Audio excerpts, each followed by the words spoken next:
Y hoy nos acompaña el doctor Ricardo Blanco, médico gerontólogo. Realmente no se lo pierdan. Es un referente de todos los temas relacionados con los adultos mayores. Ricardo, bueno, muchas gracias por venir al programa. Gracias a ustedes por invitarnos. Bueno, hablamos del entorno familiar, hablamos de los adultos mayores. La primera pregunta, que es más, tiene un enfoque sociológico, pero me parece importante como introducción. En muchos casos, los adultos mayores están olvidados, ya sea por el Estado o por la familia. ¿Vos coincidís con eso o no? Así es.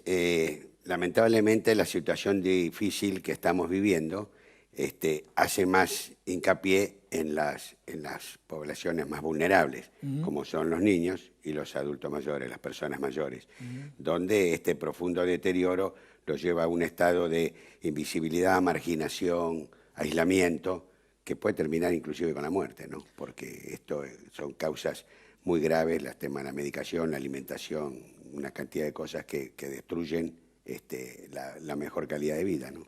Dijiste marginalidad, ¿sí? Por un lado, que quedan aislamiento, ¿sí? Que están subsumidos. Bueno, ¿es una situación que vos ves que va increyendo o no? Y por otro lado también te pregunto esto.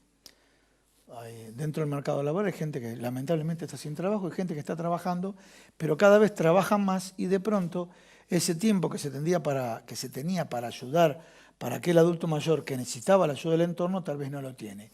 ¿Por ahí ves el aislamiento también, por el lado de la familia? Y por supuesto, de alguna manera, en algunas familias ha pasado algo que tiene un solo punto de algo bueno.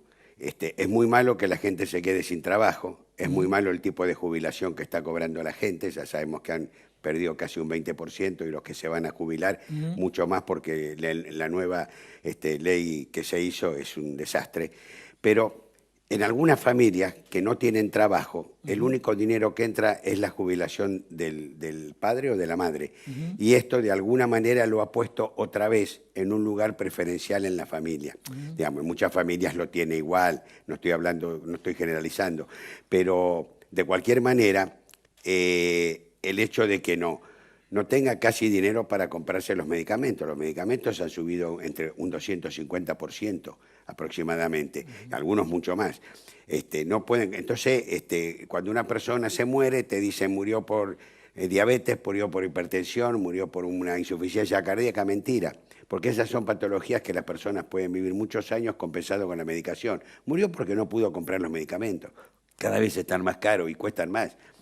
También la gente, hay cosas que no se ven, pero que existen. Una de ellas es en los trastornos que trae la mala alimentación, porque tampoco pueden comprar comida como la gente, ¿no es cierto? Por ejemplo, no pueden ingerir proteínas de alto valor biológico. ¿Cuáles son las proteínas? ¿Cuáles son? A ver. Las proteínas de alto valor biológico son las de las carnes. Las proteínas de bajo valor biológico son las verduras, las frutas, los cereales, ¿verdad?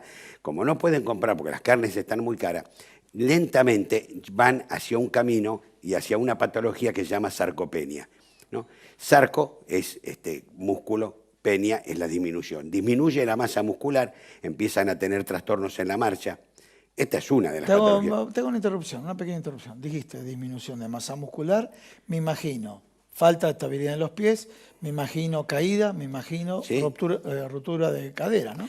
Y además... Me imagino, digo, porque uno va escuchando del No, entorno. es que es así, pero además empiezan a no salir fuera del barrio, después a no salir de la casa, Sí, señor. después a no salir de la habitación, Sí. después a no salir de la cama. Sí, correcto. Y después la muerte. Porque esto es así, lamentablemente es crudo, pero es así. Esta es una, hay otras patologías que tienen que ver con la alimentación. No pueden hacer la dieta, el diabético no puede hacer la dieta porque tiene que comer solamente fideo, no le queda otra, y así sucesivamente, ¿no es cierto? No pueden hacer determinadas dietas específicas para su patología porque comen lo que pueden comer y lo que logran conseguir, simplemente. Bueno, de esto hay muchas cosas que lo lleva, lamentablemente, a una disminución seria de la calidad de vida, ¿no es cierto? Y esto en un grupo que es una población vulnerable, pero que además tiene individuos frágiles. Muchos de ellos son muy frágiles y estas situaciones rápidamente los deterioran muy seriamente. Hagamos un pequeño paréntesis, después seguimos con el diagnóstico, pero la idea es un poco que que no sean todas pálidas. ¿Sí? Trato de planteártelo de esa manera, ¿no? Que es verdad, es un hecho real que existen este tipo de situaciones desfavorables para los adultos mayores. Pero, por ejemplo, los que viven en el interior van al club de bochas, al club de barrio, la visita de la familia. O sea, ¿cuáles son los factores que hacen mejorar la calidad de vida de los adultos mayores? Bueno, primero que tengan una vida tranquila, esto es obvio, por supuesto. La vida tranquila se tiene con una independencia social. La independencia social se va a lograr exclusivamente con una independencia económica. Si no, no hay independencia social, si no están dependiendo de quién les da el dinero. Aunque sea con muy buena onda, los hijos, los parientes.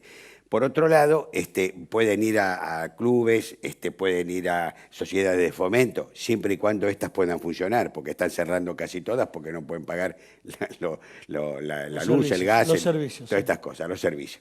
Entonces, en realidad están cercados por muchos lados. Esta es la dificultad que tienen. Están cercados por muchos lados porque no pueden acceder a muchas cosas. Por supuesto que es muy bueno que hagan esto.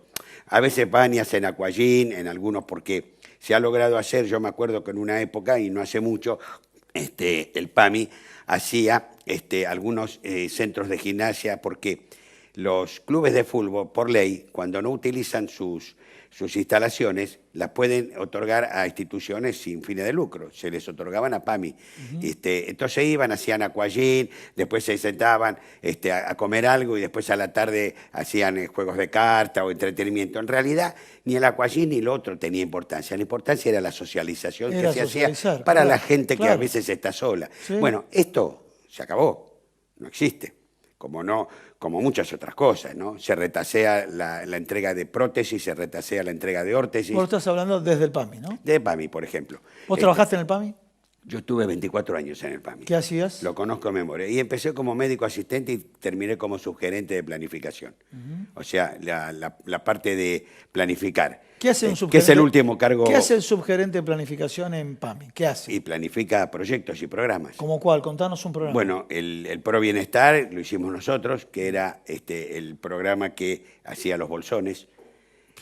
Ahora me acuerdo, sí. Hicimos un montón, hicimos un programa que tomaba las residencias propias que tiene PAMI, que son 5, las tomábamos para poner las personas que salían de la internación. O sea, una persona estaba internada, había tenido una fractura, se recuperaba. En la casa por ahí no lo podían cuidar. Esa persona seguía internado mucho tiempo sin necesidad. Más allá del hospitalismo, el problema de las infecciones, etcétera, estaba el problema del anquilosamiento, que se endurecían dentro de la cama. Entonces, ¿qué hacíamos? Las sacábamos, las llevamos a una de estas residencias temporalmente hasta que estuviera bien y pudiera volver a su casa. Como esta hicimos muchas, pongo ese ejemplo. Gente que había sido maltratada, era una residencia social de tránsito hasta que se pudiera solucionar el problema. ¿Puedo hacer una pequeña introducción? Porque te pregunté qué hacían desde el PAMI en la subgerencia de planificación. Dijiste mucha gente maltratada. Quiero ahí también abrir otro tema. El maltrato a los adultos mayores. Sí, por supuesto. A ver, uno, tal vez por la formación que tiene, ¿qué quiero decir?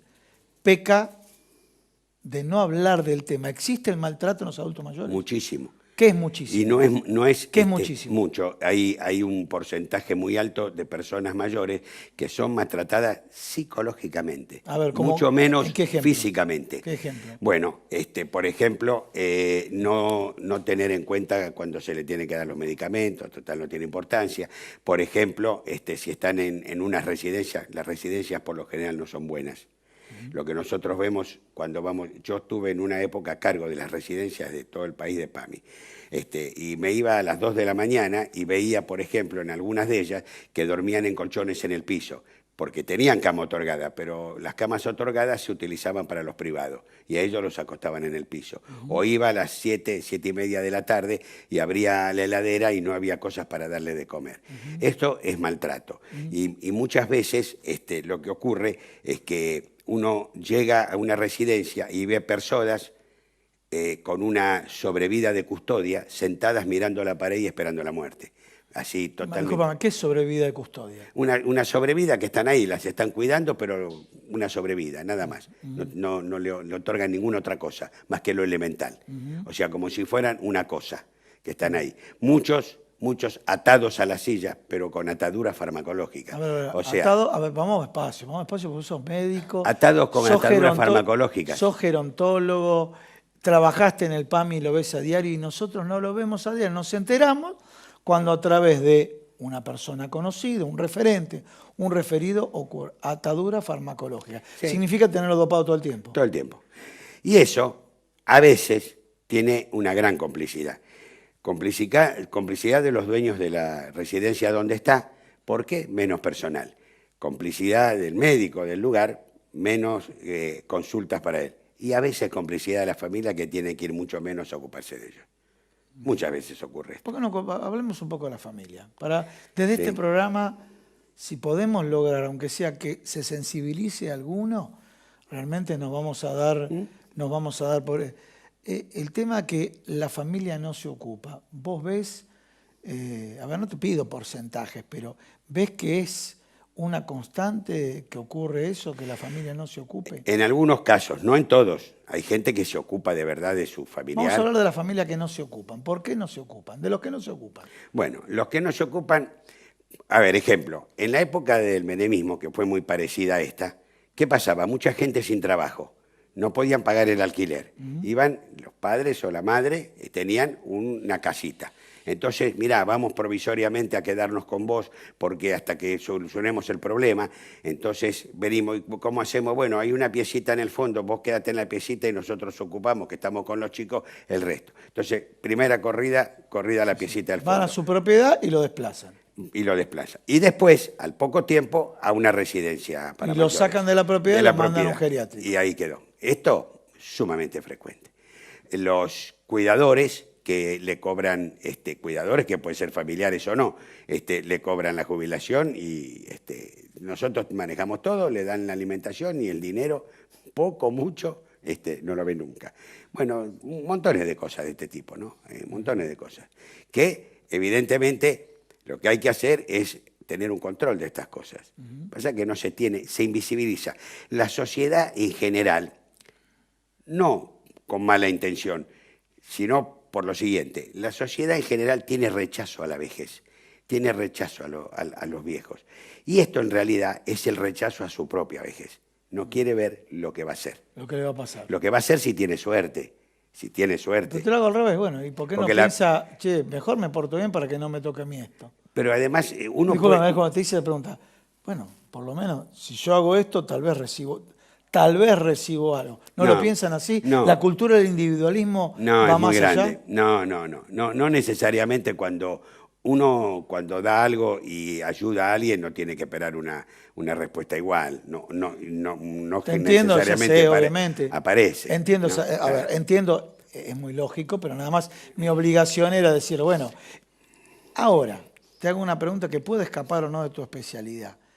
El tema de que pase esto con los adultos mayores, con los abuelos y demás, es porque también dentro del seno de la familia no se sembró el amor, que el amor es lo que da este escenario de no mirar, me conviene, no me conviene, sino es convivir con una persona. Por supuesto, ocurre en muchos casos. Por eso a veces decimos, el viejito de barba blanca y pelo blanco, cariñoso y bueno, eso es un mito. Puede ser que sea cariñoso y bueno, puede que sea una mala persona, se envejece como se vivió. O El puede que ser, fue una vamos a ser mala más persona fácil. va a ser un mal viejo. Cascarrabia, pero puede ser cascarrabia. Pero Cascarrabia. Vamos a lo más simple, ¿no? Pues obviamente que hay Se complejidades. va a exacerbar. Se exacerba con los años. Se exacerba. Sí, se exacerba con los años. Esto es seguro. El cascarrabia va a ser un poquito más cascarrabia. Puede que no, pero Bueno, lo más entonces probable está es que el sí. amor, por eso digo, el amor de la familia hace, bueno, me lo tengo que bancar y ver de qué manera neutralizarlo. Hay un viejo refrán que dice, se Sí. recoge lo que se sembró. Bueno, sí, te entiendo. Esto es una realidad. Ahora, teóricamente, suponemos que todos vamos a llegar a viejo. Hay una forma de no llegar a viejo, hay una, que es morirse antes, pero no es buena el método. Sí, el método sí, no obviamente. no es agradable. Obviamente. Bueno, entonces, pero la respuesta es por falta de amor en el entorno. ¿Es? Muchas veces por falta de amor en el entorno, muchas veces por falta de amor en el entorno por causa de la misma persona. Sí, Puedo contar una anécdota. por supuesto. Una profesional de psicogerontóloga que se dedicaba a violencia en tercera edad, vino una señora, generalmente era una señora no del perfil de los que vienen a hablar de violencia, porque generalmente no es gente muy económicamente bien, porque en esos casos también ocurre, pero se tapa, de esto no se habla. Esta señora, muy elegante, muy bien, con joyas, vino a hablar de que las hijas no le llevaban mucho a la punta, no es que la maltrataban ni nada, pero no la quería mucho, qué sé yo.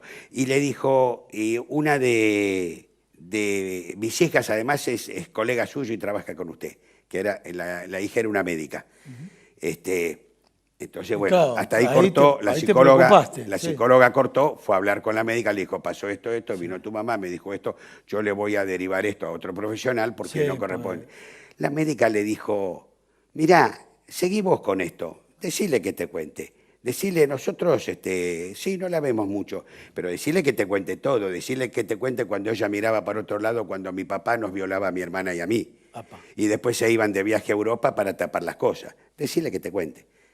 Entonces, Qué ahí, complejo, ¿eh? demasiado que la trataban. Qué complejo. No, ¿eh? de esto Has visto mucho. esto no es nada. Hay cosas peores.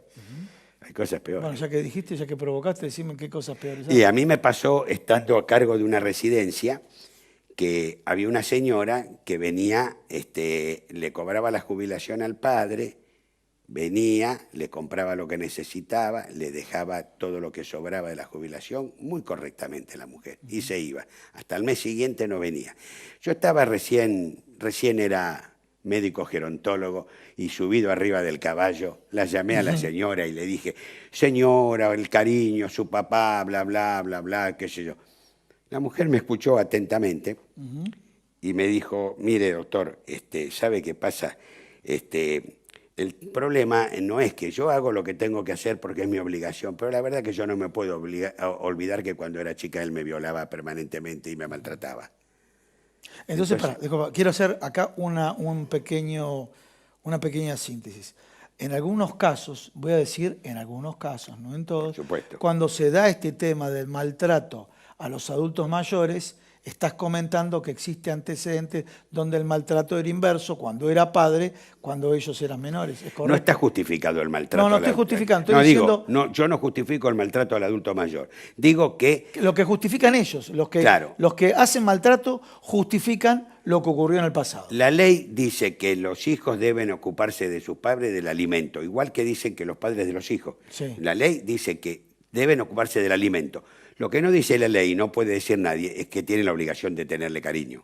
Sí. El cariño se gana. Sí. El alimento lo dice la ley, Sí. pero el cariño se gana. Se gana. Y eso es fundamental. O sea, estas cosas son reales, y uno las ve cotidianamente. A veces hay cosas que la sociedad no conoce, porque bueno, es lógico que no la conozca porque no está en la especialidad. Como yo no conozco cómo se hace un trabajo nuclear, porque no estoy experimentado, o cómo se hace una pared, porque no soy arquitecto. Bueno, nosotros comentamos contigo, te fuiste a los casos, que me parece muy bien, a los casos extremos. Vayamos a un caso que no es extremo, pero vamos a hablar de la modernidad, la tecnología y demás. Un padre que sí, que quiere a sus hijos, pero no es tan expresivo. No es tan expresivo significa, voy a utilizar los términos que dicen los chicos, no le da bola. Le da poca bola, ¿sí? No le da bola. Vos estás todo el día en la computadora, en la casa. Vamos a hablar del padre, ¿eh? Después los hijos, para después que se invierta la situación o la pirámide. Entonces, como no fue atento a lo que le pasaba a sus hijos, puede ocurrir que eso se dé en sentido inverso. No estoy hablando ni de violación, ni de violencia física además, sino de no prestarle atención a lo que le está ocurriendo al adulto mayor. Depende de cómo es recibido. O sea, los psicólogos dicen siempre que las cosas no son como el que las dice, sino como el que las recibe. Bien. Yo le puedo decir a una persona con todo humor, che, fulano tal cosa, y él por ahí lo recibe mal. Y yo lo dije con la mejor onda, ¿no es cierto? O al revés, por ahí yo le digo algo indirectamente de alguna manera y el otro lo recibe como que es un chiste. Y esto es lo que pasa en las relaciones familiares. A veces algunas características de personas que son muy serias, muy introvertidas, que por ahí se ocupan de la familia, pero por ahí no con mucho cariño, o no lo expresan el cariño. Bueno, los hijos lo reciben de esa manera, como que los padres no se ocuparon de él. A ver, yo fui a ver a la abuela de un amigo de mi hijo, Sí, una mujer de casi 90 años, sí. ¿no? Desde los 20 años que fumaba. Y el neumonólogo le dijo que no fumara nunca más. La mujer tenía 70 años fumando, tenía 90. No le puede sacar el cigarrillo. Dije, no, mire, lo que usted tiene que hacer, fume menos, traté de fumar menos. Sé que no me iba a hacer caso, pero le decía, fume menos. Y la mujer está viva y tiene como 96 ahora. Y está viva y sigue fumando. Mató todo el entorno. Y sigue fumando, porque, digamos, sabemos que está mal, pero no le puedo sacar una cosa. No se le saca a un tipo de 35, 40 años que viene fumando hace 10, si no vamos a una persona que hace 70 años que fuma, y a los 90 años, Bueno, discúlpame. cuidado, una cosa es vivir Sí. y otra cosa es durar. Sí. Si a una persona de 82 años le prohibimos todo, lo hacemos durar, Bien, no perfecto. vivir. Bien. Son dos cosas distintas. Clarísimo. Muchísimas gracias. Realmente muy, pero muy interesante. Bueno, gracias a ustedes.